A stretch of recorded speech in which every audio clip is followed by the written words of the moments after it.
Everyone, welcome back to my channel. তো এখন বাজে সন্ধ্যে 7:30।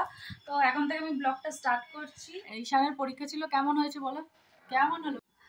তো এখন তো বানাবো ডিনার, রাত্রের ডিনারটা বাকি আছে, ডিনার বানাবো। তো এই যে কেমন হলো পরীক্ষা? মোটামুটি ঠিকঠাকই আছে। ভালো হয়েছে? তো আজকে ওর ম্যাথ এক্সাম ছিল, তো বলছে তো ভালো হয়েছে, দেখি কি হয় সে তো পরেই জানতে পারবো। তো চলো এখন একটুখানি চা বানাই, চা ডিমের কারি করব আর পরোটা করব। তো অনেক দিন পরোটা দিয়ে ডিমের কারি খাওয়া হয় না। তো এখানে ডিমটা সেদ্ধ বসিয়েছি আর এখানে বসিয়েছি আমার জন্য একটু চা।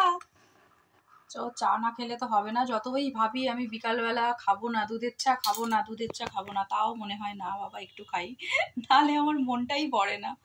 তো সেই জন্য যাই হোক একটুখানি বানিয়ে নিচ্ছি। বিকালবেলা হলেই একটু মনটা চা চা করে, তো তখন মনে হয় একটুখানি চা খাই। আমার না কফি ভাল লাগে না অতটা, আমার চাটাই বেশি ভাল লাগে। তো সেই জন্য একটুখানি চা বানাই। সবসময় ভাবি যে খাবো না, বিকালবেলাটা খাবো না, সকালবেলাটা খাই, ব্রেকফাস্ট করে একটু দুধের চা খাই, কিন্তু বিকালবেলাটা খাবো না, বিকালবেলাটা খেলে বেশি অম্বল হয়। তাও মনে হয় যেন দুধ চা না খেলে মনে হয় যেন চা খাইনি।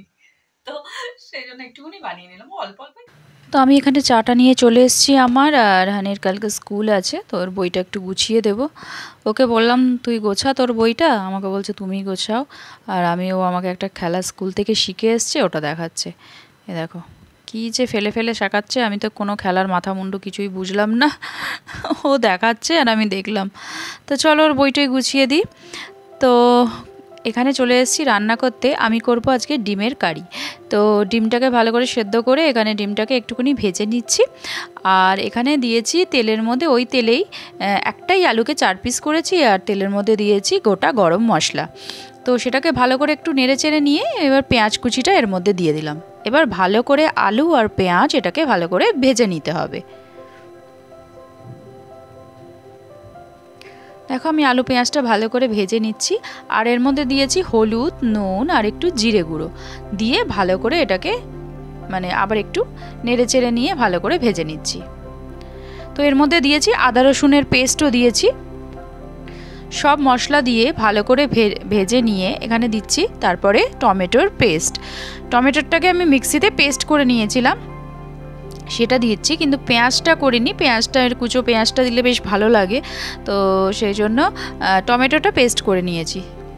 তো দেখো এখানে মশলাটা আমার হয়েই গেছে, দেখো তেল ছেড়ে দিয়েছে মশলার থেকে। তো মশলাটা ভাজা ভাজা হয়ে গেছে। এবার এর মধ্যে একটু দেব টক দই।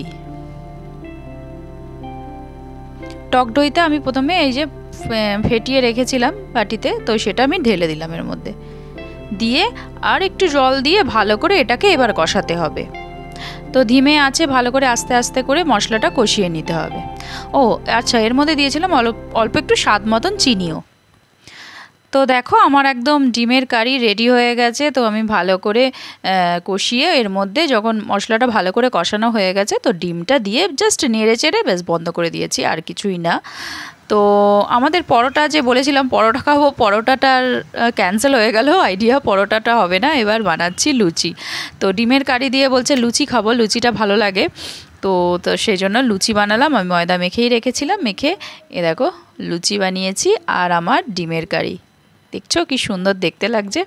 তো ভালোই লাগে লুচি দিয়ে ডিমের কারি, লুচি দিয়ে মাংস। একদিন লুচি দিয়ে মাংস ট্রাই করব, ভালোই হয়। তো চলো আজকে তো ডিমের কারি দিয়ে খাওয়া যাক আপাতত। তো হানিকে আর ঈশানকে দুজনকেই দিয়ে দিয়েছি। তো আমিও নিয়ে চলে এসেছি আমার রাত্রের ডিনারটা। তো এই যে খেয়ে দেখি কীরকম টেস্ট হয়েছে। তো ওরা তো বলছে ভালোই হয়েছে মা, তো আমি একটুখানি খেয়ে দেখি, দাঁড়াও।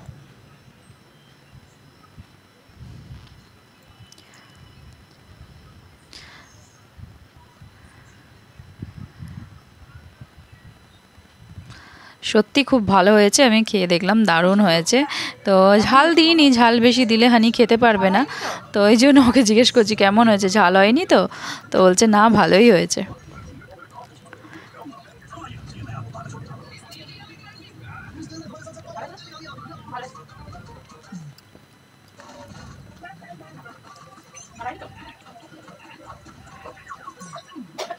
তো চলো ডিনার কমপ্লিট করে নিয়েছি আমাদের। তো কমপ্লিট করা হয়ে যাওয়ার পর হানি আমাকে বলছে একটা ক্রাফট বাকি সেটা করে দাও, বলো কোনো মানে হয়? তো যাই হোক, আমি এইসব জোগাড়জাতি করে মোটামুটি এখন করতে বসেছি। একটা লিফ ফিশ করতে হবে। তো যা ছিল হাতের কাছে, এখানে কারি পাতা ছিল আর একটা মানি প্ল্যান্টের গাছ তো আছেই আমার, সেটা দিয়ে একটু বানিয়ে দিচ্ছি ওর ক্রাফটটা। আমার কাছে তো পাতা ছিল এই দেখো, না, যেরকম পাতা পেরেছি দেখতে মোটামুটি ভালোই হয়েছে, তাই না? কারি পাতা, আর এটা হচ্ছে মানি প্ল্যান্টের পাতা। তো হানি আমাকে এখন রাত্রেবেলায় আমাকে বলল যে এই প্রজেক্টটা বাকি আছে করে দাও, তো তাই করে দিলাম রাত্রের মধ্যে। আগে বললে তাও একটু ঝিরিঝিরি পাতা যদি পেতাম কোথাও তাহলে নিয়ে আসতে পারতাম। এখানে দেখো এটা করে দিয়েছে, এরকমই করতে হবে এটা। তো এখন যেরকম পেরেছি সেরকমই করে দিয়েছি। লিফ ফিশ যা হয়েছে তাই, এমনি দেখতে খারাপ হয়নি, ভালোই হয়েছে। চোখ দিয়েছে, একটা চোখ আটকে দিয়েছে।